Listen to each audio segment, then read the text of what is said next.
Today we're looking at front of house digital console workflow and signal flow as it pertains to Livesound. We'll look at how we get a signal into the console, through the console, how we route it, and how we use the console to do our job. Let's take a look. First thing we have is a microphone or a source direct box, and that's going to go into the physical input. On a Yamaha console, we call that the head amp. On other consoles, it'd be the mic pre, but that's going to be the physical input either on the console or on a stage box. You're going to have some level of control over that. That window you just saw was in the Yamaha M7. And then we're going to assign that physical input to a console channel.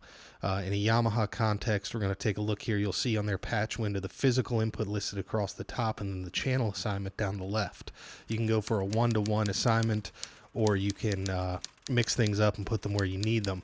Next thing you're going to have is the channel strip, and that's where all your tools for that channel are contained.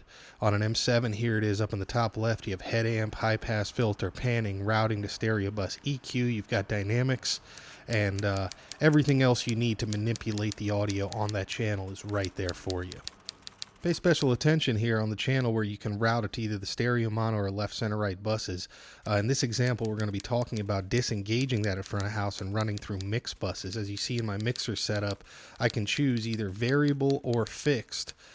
Mixed bus types, I can choose pre or post fade for the variable. A fixed bus acts like a subgroup. So essentially I'm getting a post fade on or off choice there, where I can assign it to a subgroup and then it'll track post fade from the channel.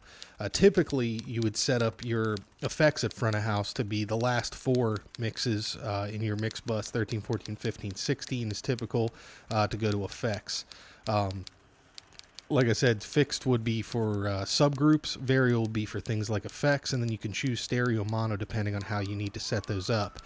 Typical way I would set up a mix would be something like mix 1, 2, a stereo bus for drums, 3, 4 stereo for bass, 5, 6 synths, so on and so forth, until I have enough mix buses to do what I need to do. Those channels that are going to those mix buses will be unassigned from left, right, and actually just going through those mix buses. Then the mix buses themselves be assigned to left, right. Again, we just covered that. But that lets you process things on a channel level, so I can do dynamics and EQ there, or I can process things at the subgroup for each group of things. I can compress the drum bus differently than the vocal bus. So then those feed into the left-right bus. I can process that how I need to, if I need to. And then those would feed the matrix outputs, which would actually be the different parts of the PA system. A typical setup would be matrix 1, 2, left, right, 3, 4 would be fills, then so on and so forth, front fills, out fills. Then we get to the physical outputs, or as Yamaha would call them, the omni outputs, and that's where we patch out to the actual parts of the PA system itself. You can see here again the omni outputs 1 through 16, slot outputs 1 and 2 along the top, and then down the left-hand side, all the different mix buses that we can assign out to those physical locations to get to our PA, our fills, so on and so forth.